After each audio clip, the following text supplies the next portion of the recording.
What's up, guys? So today we're gonna do another explain video, which has turned out to be our most successful video on the channel thus far. We did the NBA playing tournament explained, and that's when we broke down the whole process of the seeding and everything moving forward. And with all-star voting done for the starters and the reserves coming up, we figured, hey, let's break down how the starters and reserves get selected, because not everyone's gonna know how the details behind the whole process, and most people don't know anything about the process, to be honest. They brush it off. This is the video to get into it, and especially for future purposes, if you want to vote, if you want to get involved, just a heads up, we do not have 100% of say as fans. And a heads up as well, we are not talking about the process of what's going on with the 76ers.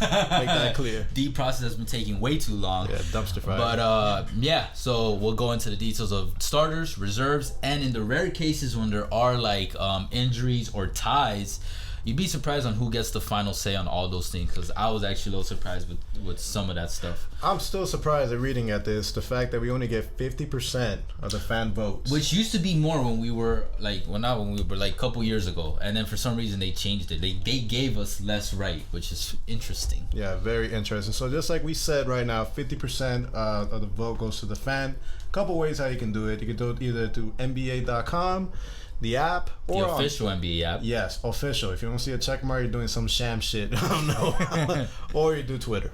And through Twitter, well, in general, for each platform, fans can submit one full ballot each day. So you can, if you really are a diehard fan, you can go on. And on Twitter, especially, if you really want to be that super fan, an account can submit up to 10 unique players per day. Unique meaning that you can't submit the same name 10 times per day. And that's why during this whole, when the voting process is open, we see way too many tweets. If you're on Twitter, NBA Twitter, about like selection, yeah, it kind of gets annoying sometimes. It gets very Maybe moving forward they could limit it a little. But hey, guess what, man? We're saying the 50% back again, with goes to the current players and media members. That's right. That goes to the other half. 25% goes to current players. 25% goes to media players. That would make sense. That gives us bigger power and bigger say. So, hey, shout out to the NBA for that. And we deserve it. We're the fans. It's an all-star game. Like, it's the stars. We want to see who we want to see. Yeah, of course. We're the consumer of the product. Exactly. And so you guys know, each ballot consists of 2 guard positions and 3 front court positions from each conference. And it's pretty simple as it gets. Yeah, of course. And you guys are probably wondering, what's up with the reserves? That's pretty simple as well. They're chosen by the all-star head coaches for each team. Exactly. And Adam Silver, the NBA commissioner, he's the one that gets to choose injury replacements if necessary. It's not the all-star coach when they're selected. It's not the players on the team or players in general, or fans get to have any say. Honestly, that's something, it's just an opinion. I think maybe we should have more say, or all say, in injury replacements, because again, it's a game for the fans. But Adam Silver, shout out to Adam, he gets the final say, the only say. And when people get injured, who gets replaced. So whenever you have why did they pick him over him for like injury replacements, hey, take it up with Silver over there, bro. Yeah, man, get all your pitchforks, to Adam Silver's house. Show up to the NBA headquarters in New York, or wherever it's at. I thought this whole time it would be the all-star captains that would have the say. I think that would be cool, and I feel like that would give more incentive for NBA players to want to be captains too, which, by the way, captains get continue. Actually, yeah, good. All-star captains, they're automatically chosen by who gets the most fan votes. So good. In each conference. They're giving the fans the power in that case. So exactly. To break it down, very simple. Whoever's the top vote getter in the East, they're the captain for whatever's going on like there. And East and the West becomes the respective captains. Which most of the times is going to be one of, if not the most popular players in the league. That's why LeBron's been the captain every year since captain and teams have been a thing. Yeah. And then this year it's KD, and which is interesting that when it's not LeBron, every opponent of LeBron seems to switch every so often, because it's been Giannis, it's been Steph, it's been KD. So but now man, that LeBron power. Yeah, but it's been last year it was LeBron and KD as well. Yeah. So we'll see what happens. We're gonna diss the Jazz all over again.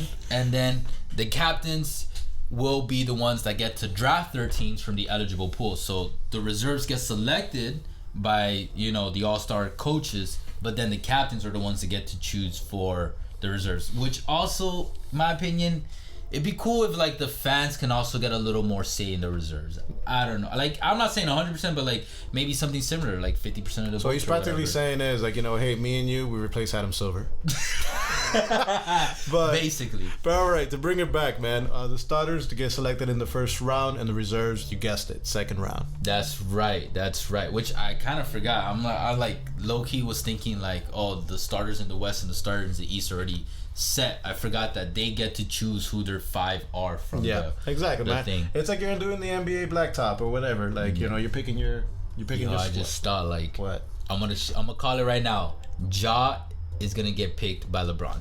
Oh, okay. Wow. I think so. Ooh. I think that. Whoa.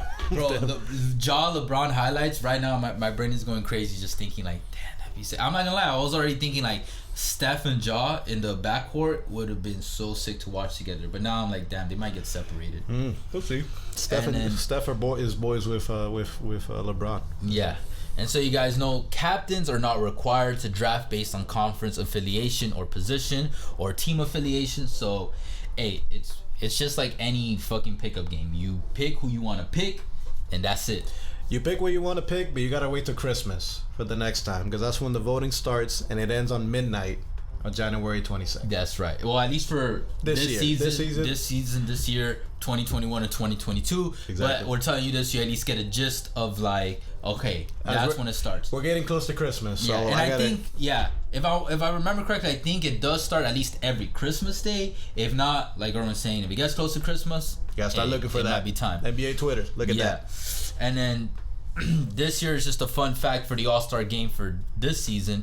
2022 All-Star Weekend takes place in Cleveland, Ohio on February 20th. So that'll be after the Super Bowl. Yeah. And Smart. the last time Cleveland hosted an NBA All-Star game was in 1997 when the NBA commemorated its 50th anniversary. And I'm not gonna lie, I think it's kind of cool that they've stuck to the same place where they did the 50th and going back there for the 75th anniversary this year. But at the same time, like for the 100th, you know, hey, we don't have to go back to Cleveland. We can go Miami. It doesn't even have to be Miami. I'm cool with Miami, but even a more, I mean, this, I was going to say Staples Centers. Crypto.com Arena. They still Staples Center in my heart. Yeah, for real. That would be cool. LA. There's a bunch of other places that are very basketball culture is very strong. Who knows? Maybe it's Seattle when they have a basketball team again on the 100th anniversary. In 25 years, I foresee Seattle getting a team in the next 25 years. Or maybe they do something different. You know, Seattle, or they do it in Toronto. That's do it in another country. That'll be insane. And guys, to end this up right now is regarding the votes. There are 5, not 1, not 2, not 3, but 5 2-for-1 days, which fan votes will count for double. Yes. As of for this year, it was Christmas, January 7th to 17th, and the 20th. Exactly. I think that's something they'll stick with, because I think pretty sure this is not the first time they've done it. So if you really want to go for your star, especially kids who like really feel connected to their players, there's always those 2-for-1 days that like, hey, if you really want to go for it. Imagine you do the 2-for-1 on Twitter, bro. All your 10 unique players that you choose for, get those 2-for-1s. Like you can really go all out. You can basically, who knows, fucking really make the all-star team or pool for that year. I mean, yeah. I'm just glad Ja became a starter this year. That's all I want to say. Yeah, I'm just a little upset Tyler didn't. Well, yeah, I mean, I hope he gets picked for. He deserves it. He deserves it. I do. This more. I know Trey deserves it, but I would have also liked to see Zach LaVine become a starter finally, because like he's a baller. The Bulls were. At some point this season number 1, and they're still in the top. They're still number 1 as of this recording. Number 1. Because you know they've gone back and forth. They're tied with the Miami. And like, hey, and like I know DeMar's having a better season and more impact and everything, but like LaVine, he's the all-star poster boy with that dunk contest. Yeah, of course, and man. And Ja, please do the dunk contest with years. Don't listen to people saying that. Oh, he's being smart by not playing. Yeah, it's true. No, just don't rob us of that glory, bro. Please, just do it once while you're still young. Don't pull a LeBron. You get it out of the way, and you'll probably win it. And even if you don't, at least just give us a show, because we know you can give us a show with those rocket in your calves. Oh, of course. But anyways, guys, I hope this video helped you guys out with figuring out what's going on with All-Star. You're just knowing the details. And that's pretty much it, man. Appreciate all the love and the hate. You guys already know. Catch us on Facebook, Twitter, TikTok, Instagram. All podcast. I'm so glad we got it back on Instagram. All podcast streaming platforms. Didn't say it right, but whatever. Fuck it. You guys already know. We'll catch you guys soon. For now, take care.